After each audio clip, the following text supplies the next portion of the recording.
gaskiya a notis na kwana biyu babu adalci a cikin wannan notis na kwana biyu.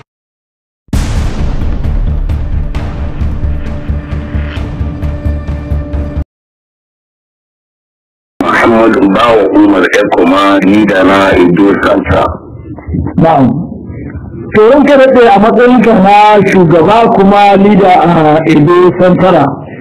Yau kwatsam yau Lahadi sai ga bayani kamar yadda aka same shi wayewar safiya cewa wasu sun kawo takarda a ɗaya daga cikin manyan kasuwanni na Hausawa inda ake ce mai yau market a nan garin Ekpoma. Wanda Hausawa an ce an ba su notice na kwana biyu kacal kowa ya kwashe kayan shi. Shi da muka ya kamata a matsayinka na shugaba da wannan wuri shi ma yana ƙarƙashin wato shugabancinka na Edo Santara. To ko ne za ka gaya ma masu saurare abin da ka sani dangane da wani al'amari kuma me ka fi al'amarin? Abu guda ne zama da cewa sai suka yi zo abin da ya same ka mun ga Allah sallallahu alaihi wasallam ana cewa muke inna lillahi wa inna ilaihi raji'un. Inna lillahi wa inna ilaihi raji'un. Inna lillahi wa inna ilaihi raji'un. Da rashin dukiya da rashin rayuwa da abin da Allah ya kawo shi amma tsakani da Allah ban ji daɗin labarin da shi ne jiwo ba. Wani kira an kira wani daga Ekoma Eastern West Local Government cewa ga wasu na san da wasu baki sun shigo sun isan malan kasuwar da isa yake noma shi cewa da an ba da notice. Allah da iko ne ce ban san da wannan labari ba amma bari in kira lokacin gwamnati a Injiya da sai ke kuma da lokacin gwamnati a mana cikin wurin nan tarihi an gaba lokaci a nace to in ko ba da shi an ga cikin wannan abu mutu labarin nan ba cikin nan gari ya kuma an kai shi ba. Allah da iko ne na sauki waya ina gidan gwamnatin kira ce amma waya ba ta ma ringin ba na ƙara kira ba ta ringin ma zuwa ƙarfe 6 ina kira ne ƙarfe 7:30 sai ya tsoka sai na ce mai na yan sanarci an wani lafiya ya ce min lafiya launi ce mai jiya ina bini sai yana bini yau ma ina gidan gwamnati to na ji kira daga Eastern West a lokacin gwamnatin da kuma sannan na ji an ce an aiko takarda ga kasuwar noma ce cewa an ba da kwana biyu a tashi. Ni ke excellency ni a bayanin da an kai ma Hausawa wanda abu na kai ce min bawa please and please sorry ba magana wai Hausawa ba ce. Wannan magana ni ba na magana ya kuma yana na yi tafiya ina cewa yana Abuja aiki mun ko bini ne ce mun yanzu gida wallahi. Idan chairman na lokacin gwamnan na gaje nake chairman na lokacin gwamnan yana so nake nan.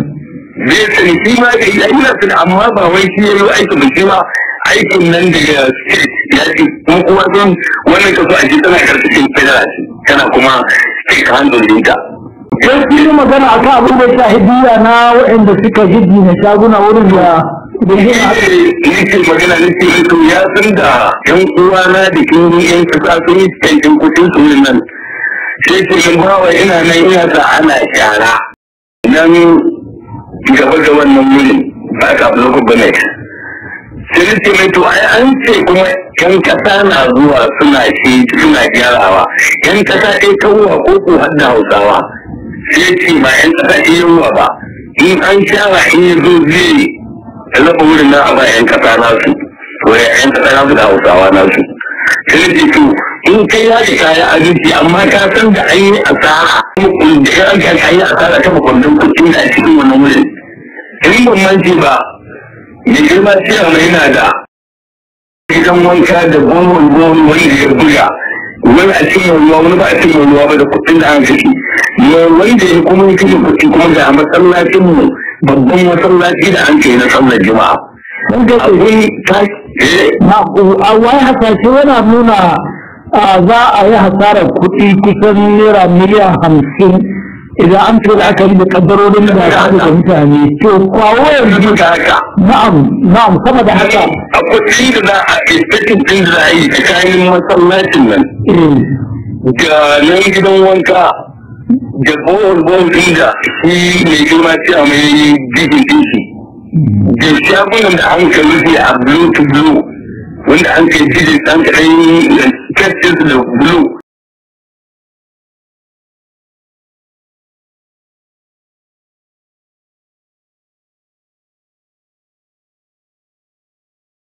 an ka sa wani sabbin kwanon sun ka sa wasu kuma sai an kama sabon kwanon sun ka gyara sun kan yanke ne in za a yi misali akwai wata ma babban mamanin da ta da zartu da ya yi ta wurin sarki kayakin tumatir da an kai. To akwai wani kokari da kuka yi don gargaɗi akwai wani kokari da kuka yi don ganin cewa Hausawan sun samu wani abu domin rage kuɗi? To da kuwa ya sami kirawo shi lokacin gwamnati ba.